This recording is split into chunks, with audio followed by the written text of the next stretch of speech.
이한교TV 시청자 여러분, 안녕하십니까? 요 며칠 동안 날씨가 굉장히 추웠습니다.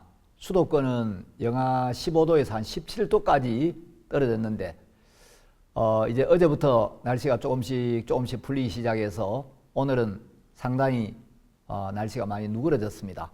그동안 제가 해외 집회를 다녀오느라고 영상을 못 올렸는데, 오늘은 기적 같은 일이라는 제목으로 여러분들과 말씀을 좀 나누려고 합니다.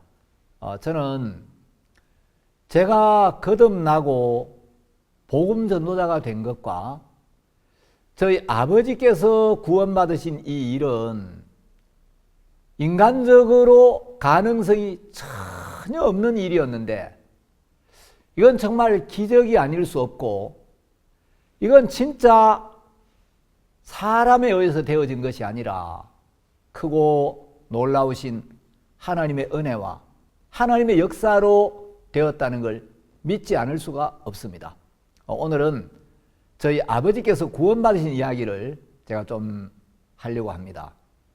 저희 아버지는 제가 어렸을 때 할아버지로부터 물려받은 재산도 별로 없고 뭐 얼마 안 되는 그 땅을 이제 열심히 일구어서 농사를 짓는 분으로 아주 성실하게 사셨습니다. 참 어려운 시대에 오로지 당신의 몸으로 온 가족들을 부양하시려고 고생을 굉장히 많이 하셨습니다.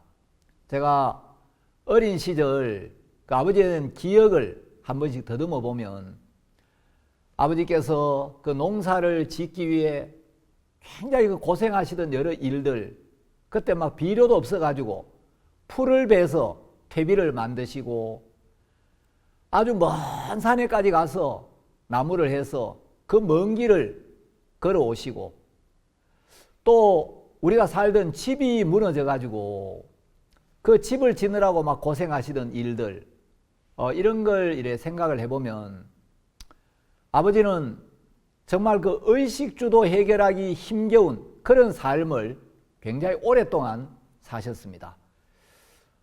춥고 배고픈 시대에 태어나셔서 일제시대, 또 4.19, 6.25를 겪으시고, 특히 그 6.25 사변 때는 아버지 정말 고생도 많이 하셨습니다. 그러면서 이제 아버지는 어렵게 자식들을 키우고, 나는 못 배웠지만 내 자식들은 가르쳐야 되겠다. 나는 이렇게 가난하게 살지만 내 자식들한테는 이 가난은 대물림 해주지 말아야 되겠다는 그 일념으로 술도 안 드시고 바람도 전혀 안 피우시고 열심히 사셨습니다. 제가 정말 아버지 참 고생을 많이 하셨는데, 우리 아버지 참 다 좋으신데, 제가 이제 아버지와 함께 살면서 한 가지 힘들었던 게 있는데, 아버지 성격이 너무 불같으시고 아버지가 너무 엄하셔가지고 아버지와 함께 있으면 항상 긴장이 되고, 아버지와 함께 있으면 늘 아버지가 무섭고, 혹시 내가 무슨 잘못을 하거나 또 학교 공부에 이제 성적이 좀 떨어지면 아버지 앞에 혼날까봐 늘 마음이 고되었습니다. 저희 아버지는 자존심이 굉장히 좀 강한 분이셨는데, 저희 어머니께서는 자주 이야기하시기를, 너희 아버지는 성질이 불칼 같다, 이런 표현을 가끔 하곤 하셨습니다. 여러분, 창세기 3장 23절에 보면 이 불칼이 나옵니다. 성경에는 화염검으로 번역이 되어 있는데, 화염이 불꽃이죠, 검은 칼이죠. 이 불칼, 여러분, 불칼을 보면 사람들이 무서워서 다가가기가 부담스럽고 피하고 싶죠. 저희 아버지는 영적인 존재나 영적인 세계를 아예 인정을 안 하는 분이셔서, 뭐 종교는 말할 것도 없고 미신 이런 건 아예 받아들이지 않는 분이셨습니다. 저희 아버지는 조상을 섬기고 족보, 제사 이런 데 관심 많으셨고, 종친의 일을 오래 이렇게 맡아 하셨고, 문중 출입을 많이 하셨습니다. 그런데 그런 유교적인 사상을 가지고 조상을 섬기는 아버지의 장남인 제가 교회를 다니게 됐어요. 제가 이제 교회를 다닌다는 낌새를 채시고 아버지가 예수님을 너무너무 싫어하셨어요. 제가 아직도 기억이 나는데, 제가 고등학교 다닐 때 아버지가 저한테 편지를 한번 보내셨습니다. 네가 예수를 믿으면 내 아들이 아니다. 이렇게 한번 적어서 보내셨더라고요. 아버지는 아마 지금도 그거 기억하실지 잘 모르겠는데 저는 그걸 기억하고 있거든. 저는 이제 아버지가 무서워서 아버지 몰래 교회를 다녔습니다. 왜냐하면 저는 어려서부터 이 죽음과 직면하는 일들이 좀 자주 있었습니다. 우물에 빠져서 죽을 뻔한 적도 있었고, 또 살고 있던 집이 막 장마로 주저앉는데 하마터면 거기 깔려서 죽을 뻔한 적도 있었고, 고등학교 때는 그 연탄가스에 중독이 돼가지고 완전히 의식을 잃고 병원에 실려가서 깨어났던 적도 있었습니다. 마침 이제 제가 다니던 그 학교가 장로교에서 세운 미션 스쿨이었고, 학교에서 뭐 예수님을 믿든 안 믿든 일주일에 2시간씩 성경을 배워야 했고, 또 그때 이제 제 외사촌 형님이 신학대학을 다니면서 한 번씩 만나면 예수님에 대한 이야기를 많이 해주었습니다. 그래서 저는 이 구원을 안 받으면 지옥을 간다, 이제 그 지옥에 대한 두려움 때문에 이 예수님을 믿어야 되겠다. 그리고 이제 제가 실제로 하마터면 죽을 뻔한 이제 그런 일들을 만나니까 내가 만일에 어제 죽었더라면 내 영혼은 어디로 갔을까? 사후에는 어떤 세계가 있을까? 과연 신이 있는가? 이 세상은 누가 창조했는가? 사람은 왜 살고 왜 죽는가? 인생이 어디서 왔다 어디로 가는가? 이제 이런 의문들이 자꾸 들기 시작했습니다. 그래서 이제 죽음하고 마주치다 보니까 내 영혼이 어디로 갈 것인가? 이 문제에 대한 불안과 두려움 때문에 이제 교회를 다니게 됐습니다. 제 외사촌 형님이 대구 이제 신암동에 있는 어떤 침례교회를 소개해줘서 그 교회를 다녔는데 3년 동안 이래 교회를 다녀봤지만 제 마음에 구원의 확신도 믿음도 임하지를 않았습니다. 그래서 교회를 좀 바꿔봐야 되겠다. 좀 더 내 마음에 와닿는 그런 말씀을 전하는 교회가 없나 해서 주일마다 이 교회도 가보고 저 교회도 가보고, 그래서 저 목사님 말씀 참 마음에 와닿는다. 그런 교회가 있으면 그 교회를 나가야 되겠다. 그래서 이제 교회를 다녔는데 뭐 침례교회나 장로교회나 제가 볼 때 뭐 별 근본적인 차이는 없었습니다. 그래서 제가 이제 교회를 한 12년 정도 다니다가 1985년도 여름에 이제 그때 저는 학교에 교사 생활을 하고 있었는데 여름 방학 때 시간이 있는데 제가 이제 기쁜 소식 선교에 수양회가 있다는 걸 알게 되었고, 또 지인의 권유로 이 수양회를 참석하게 됐습니다. 그때가 이제 1985년 8월 1일이었는데 강사 목사님께서 로마서 4장에 나오는 믿음의 조상 아브라함이 가졌던 그 믿음을 자세히 설명해 주셨습니다. 로마 4장 5절에 보면 일을 아니할지라도 경건치 아니한 자를 의롭다 하시는 이를 믿는 자에게는 그의 믿음을 의로 여기시나니, 내가 아무 일한 것이 없어도, 내가 아무런 공로가 없어도, 또 내가 경건치 않아도 그런 나를 의롭다 하시는 하나님을 믿으면 하나님은 그 믿음을 의로 여기신다는 거죠. 여러분, 나는 아무 일한 것도 없는데, 나는 경건치 않은데, 나는 죄를 지었고 십계명을 어겼고 부끄러운 삶을 살았고 더러운 죄인인데, 경건치 아니한 자인데 하나님은 왜 그런 나를 의롭다 하시느냐? 로마서 5장 6절에 그 답이 있는데, 그리스도께서 경건치 아니한 자를 위하여 죽으셨도다. 나는 경건치 않은데 예수 그리스도께서 그 경건치 아니한 나의 모든 죄를 담당하시고 그 죄의 벌을 대신 받기 위하여 예수님 십자가에 못 박혀 죽으시고 내 죄를 씻기 위하여 피를 흘리셨고 내가 받아야 될 모든 심판을 대신 받으셨고 내가 받아야 될 모든 죄의 벌을 예수님이 십자가에서 대신 다 받고 가셨기 때문에 하나님은 그 예수님의 십자가를 보시고 예수님의 공로를 보시고 나를 의롭다라고 하신다는 거예요. 그 말씀을 듣는데 그 말씀이 제 마음에 자연스럽게 받아들여졌습니다. 그래서 제가 이제 구원을 받았는데 구원을 받고 나니까 내가 이걸 진작 알았더라면 교회를 다니면서 오랫동안 죄 때문에 그렇게 고통하고 가책을 받고 심판에 대한 두려움을 느끼고 자신을 학대하고 자책을 하고 내가 그런 삶을 안 살았을 텐데 이 복음을 몰라서 내가 오랫동안 그런 고통 속에 있었구나. 그리고 구원을 받고 나니까 제일 먼저 가족들 생각이 났습니다. 저는 어릴 때 몸이 많이 약해서 저희 어머니 마음고생을 많이 시켰어요. 제가 외갓집에 갔는데 외할머니께서 한 번은 이런 이야기를 하셨습니다. 야 이놈아, 너는 이 다음에 크거들랑 네 이미한테 잘해야 된다.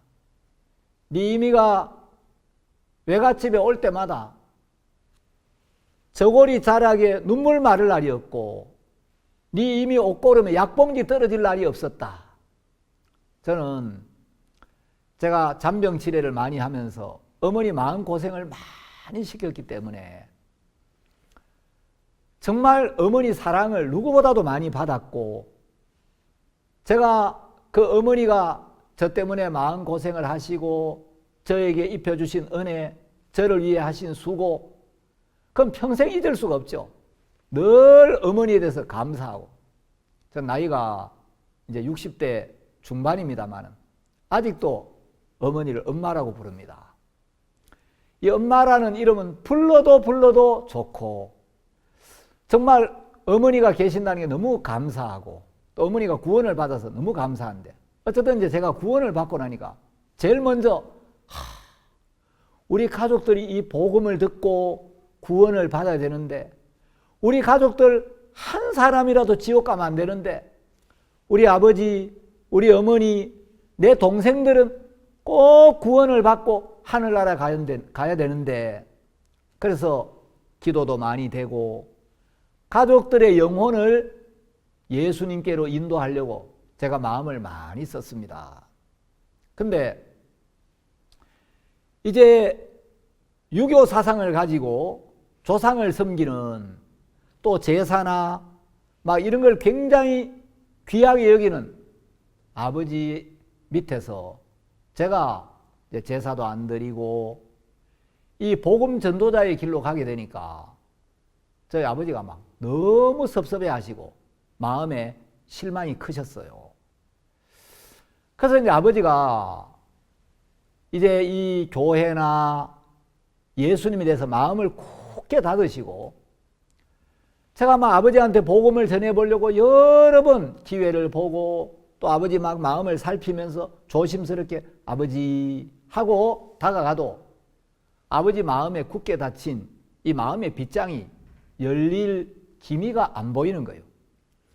하여간 뭐 핍박하는 사람도 있고 뭐 또 교회를 안 좋아하는 사람 많지만 제가 제 주변에서 본 사람들 중에 저희 아버지처럼 구원의 가능성이 안 보이는 분을 본 적이 없어요. 뭐 어떤 분은 핍박을 해도 이제 교파가 다르다는 것 때문에 핍박을 하는데 그것도 뭐 하나님은 믿잖아요. 하나님을 믿고 성경은 믿는데 이제 이 교단이 다르고 또 신앙적인 견해가 다르다는 것 때문에 핍박하는 사람들은 있어도 저희 아버지는 하나님 자체를 믿지도 않고 성경도 뭐 전혀 보시지도 않고 인정을 안 하시니까 제가 굉장히 마음이 어려운 거예요.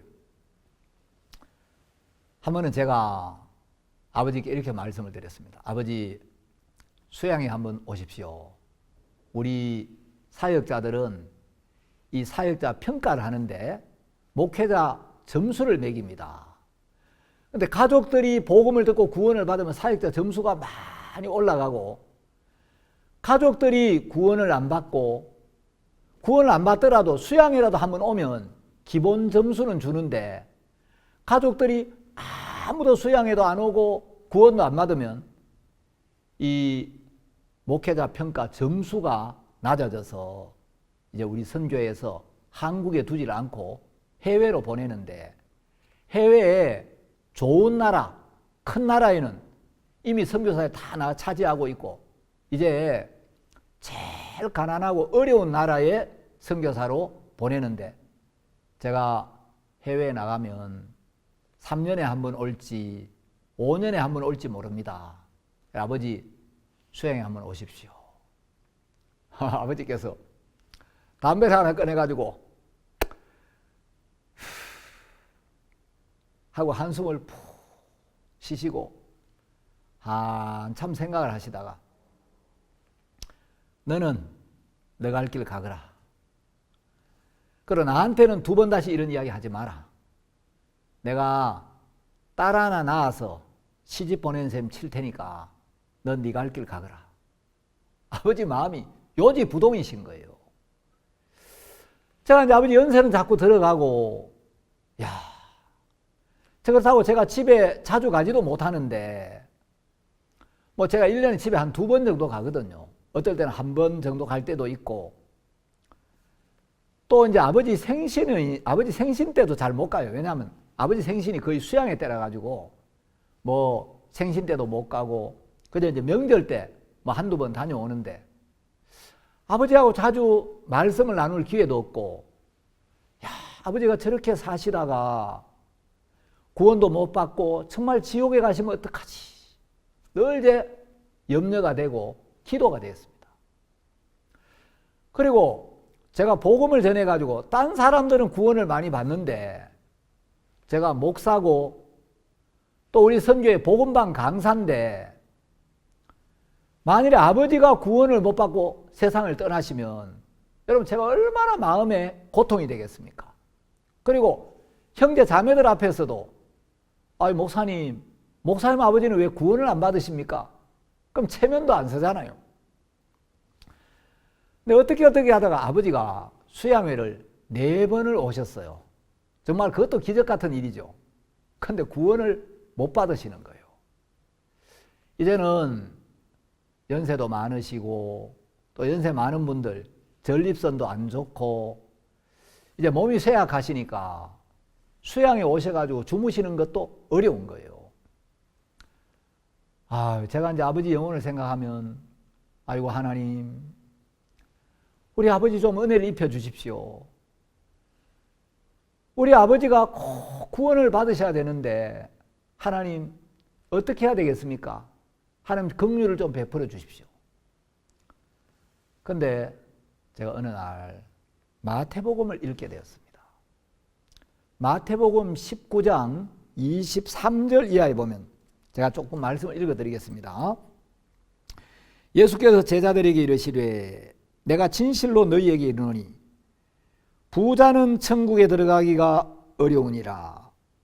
다시 너희에게 말하노니 약대가 바늘귀로 들어가는 것이 부자가 하나님의 나라에 들어가는 것보다 쉬우니라 하신대. 제자들이 듣고 심히 놀라 가로되, 그런즉 누가 구원을 얻을 수 있으리까? 예수께서 저희를 보시며 가라사대, 사람으로는 할 수 없으되 하나님으로서는 다 할 수 있느니라. 자, 여기 예수님이 뭐라고 하셨냐면, 부자는 천국에 들어가기가 어렵다.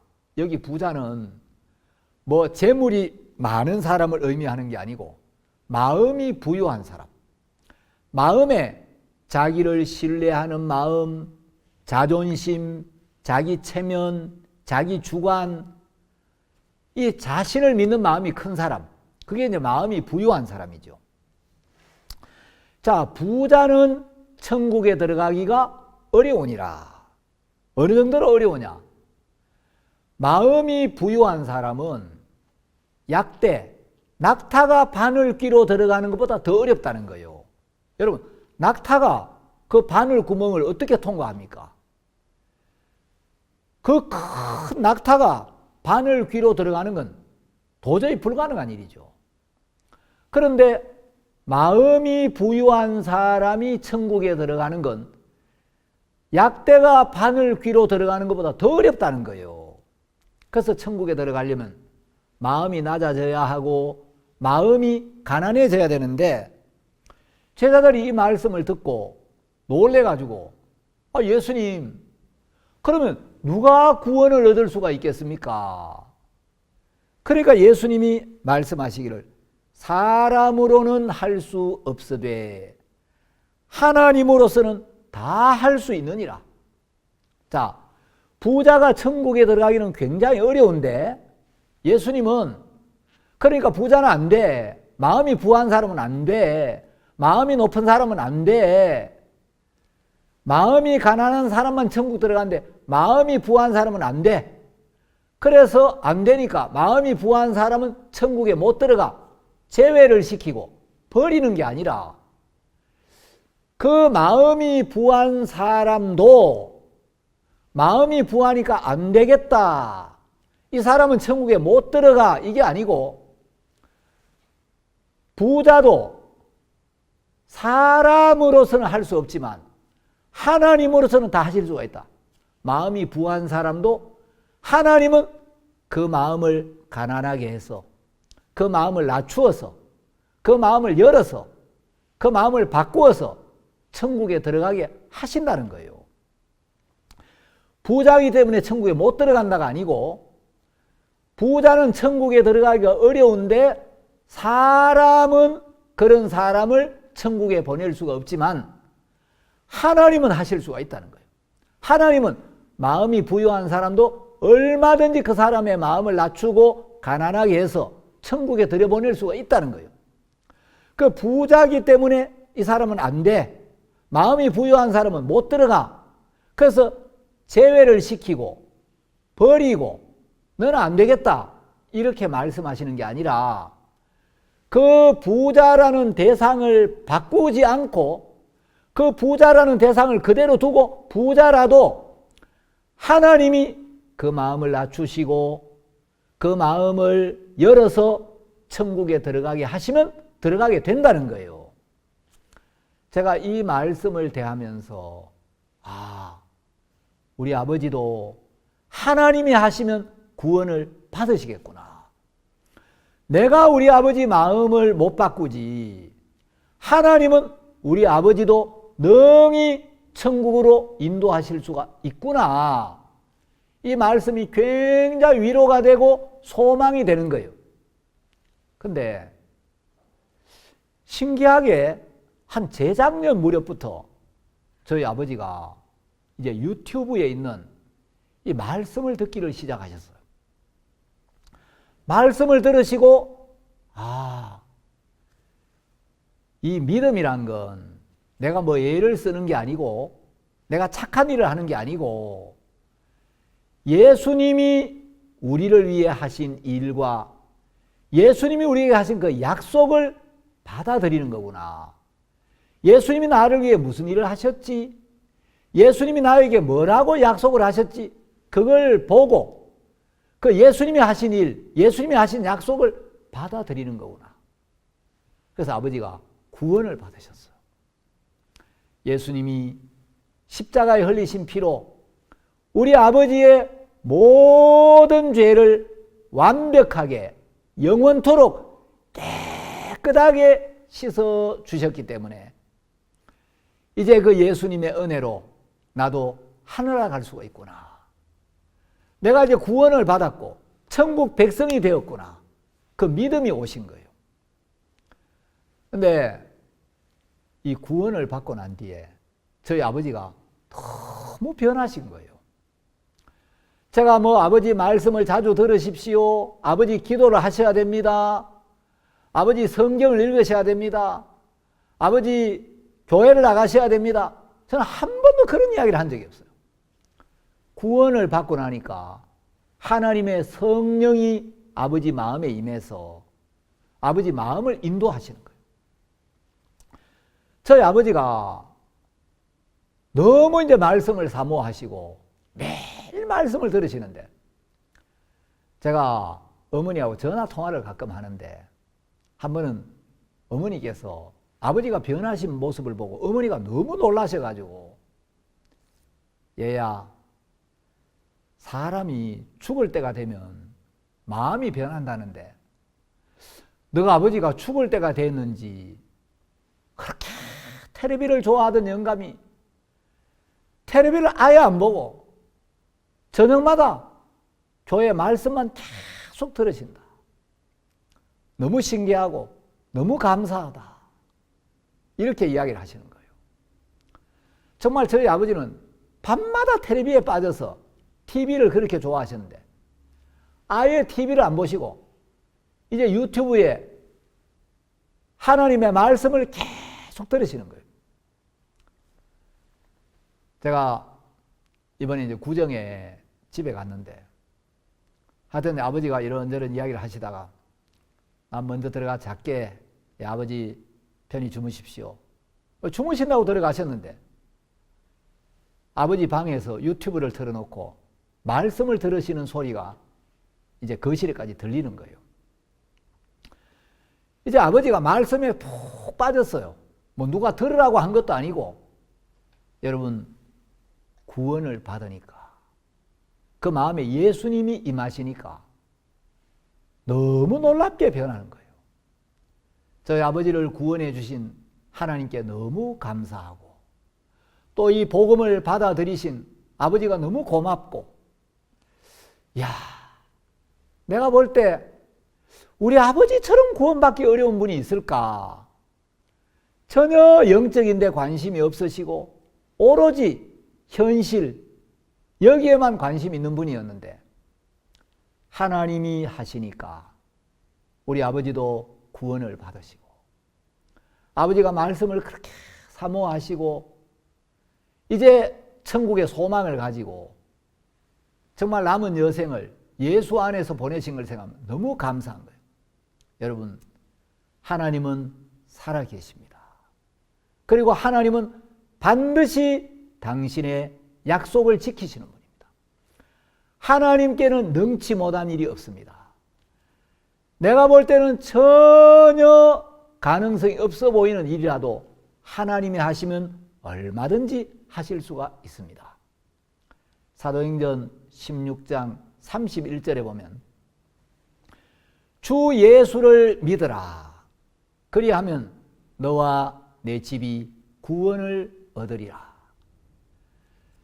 여러분, 예수님을 믿으면 너와 네 집이 구원을 얻는다고 주님은 약속을 하셨습니다.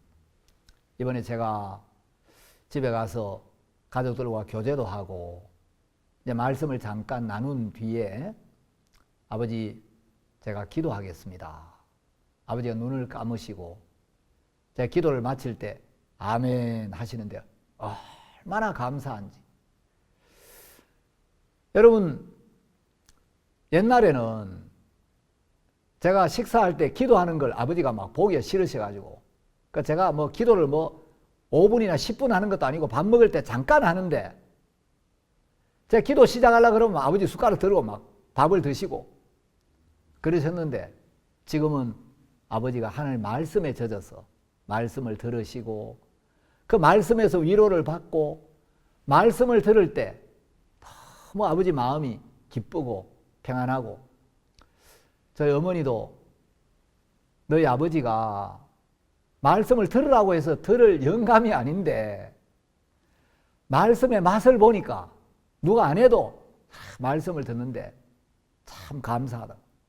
여러분, 하나님은 살아계십니다. 그리고 하나님은 반드시 당신의 약속대로 일을 하십니다.